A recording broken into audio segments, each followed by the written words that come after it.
o karpuzu kes. Ay kızlar, tez olun da oynayın.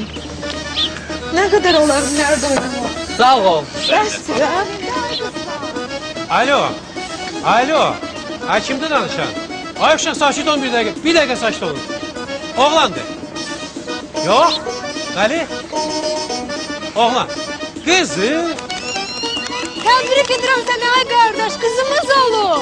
Təbrik eləyirəm. Həm qızımız olub, həm də Ukraynanın bayramıdır. Təbrik edirəm.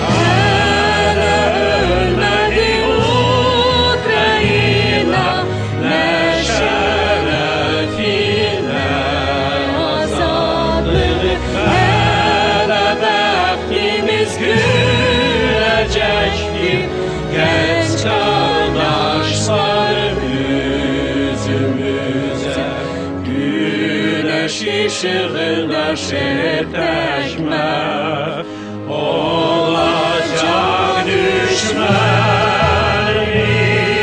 sahip olacak kardeşler doğma korkma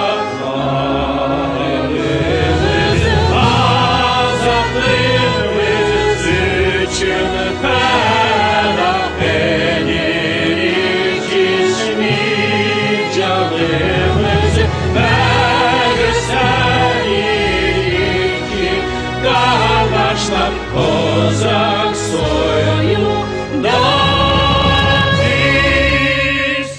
Bayramın mübarek, Ukrayna. Z dнем народження, Україно!